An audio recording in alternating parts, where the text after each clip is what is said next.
Alright, number 8. We're trying to find the value of x and y such that when you take the first variable minus twice the second variable, you get 3. And then, if you take 3 times that first variable minus the second variable, you get 2.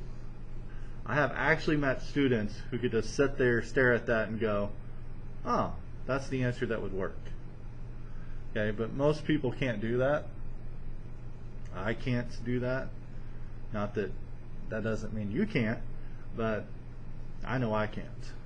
And so we are going to solve this by elimination, and we get to decide, do I want to eliminate the 1 and the 3?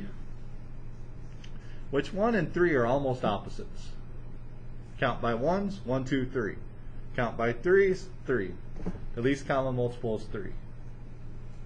Or negative 2 and negative 1, if you count by 1s, you get 2.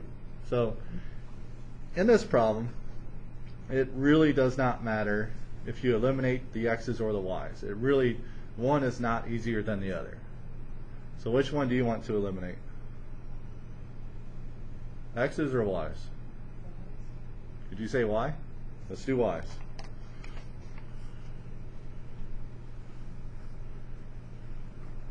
Before I start, I should make sure that these are lined up in the same form.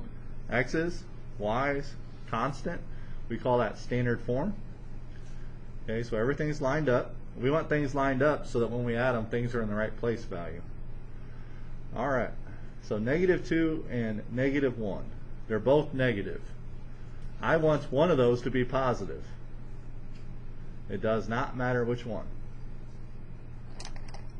So, do you want to change this to a positive or this to a positive? The 2?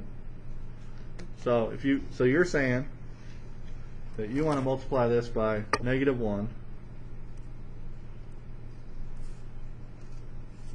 to make that positive 2? You could do that, yeah. So then this is positive 2. We want this to be negative 2. So what would I multiply this by to get negative 2? Positive 2. I hope you know there are many options. This is not the only option.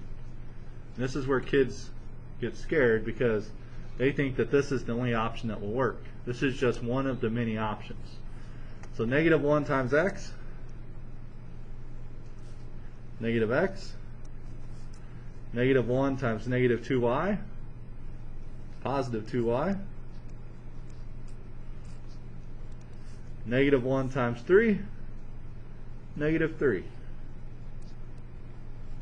Multiplying by negative 1 changes all the signs. Negative, positive, negative. That's all that happened. Now here, multiplying by 2, 2 times 3, 6x. 2 times negative 1y is negative 2y. 2 times 2, of course, is 4.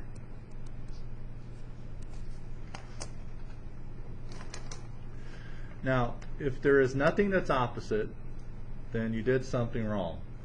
But these are opposites. So I'm good. So now I could do something called the addition method. Most people call that elimination method. So I'm going to add these together. And then I'm going to ask myself, and you can use a scientific calculator if you need it, what's negative 1 plus 6? That's 5. What's 2 plus negative 2? 0. 0y. 0. It's gone. It's eliminated. That's why we did that.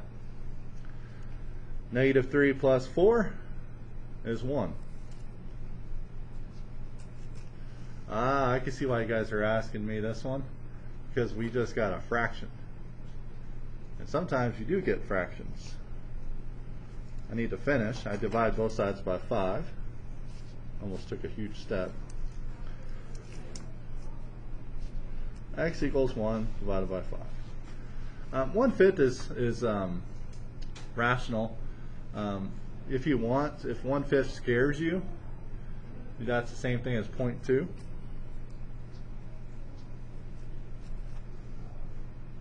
Right? If you want to use 0.2 instead, you can. Now anytime I get a fraction, it doesn't hurt to go back and check my work. Not the answer could be a fraction, but let's just go back and double check. So because I had a fraction, I was kind of scared. I went back and checked my work, but it is pretty sure it's 1/5. So to find the y value, we pick any equation we want, the first or the second, your choice. It's best to pick one of the original equations. I'm plugging in here. I kind of like that this x doesn't have a coefficient, so I'm going to pick that one.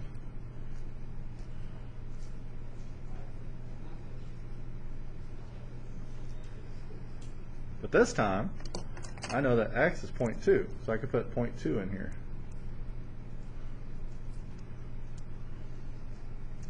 So I get 0.2,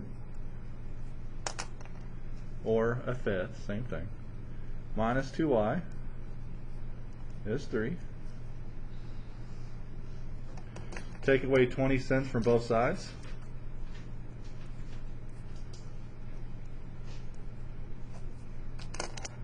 And you get negative 2y, $3 minus 20 cents is $2.80. I like to think in terms of money. Divide both sides by negative 2. So it's going to be negative, okay. And I get 280 divided by 2 is $1.40, negative 140. So I think my solution is x first, 0.2, then y, negative 1.40. Now I can plug these in, check my work, right? Which is that's the best way to check your answer, plug it in and see if they work. So we can check our work real fast. Desmos is really good at this. Or you could just plug in to find the answer. X minus 2y is 3. 3x minus y is 2. I feel good that they intersect. It looks like a decimal. 0.2, negative 1.4. I am correct. I feel good.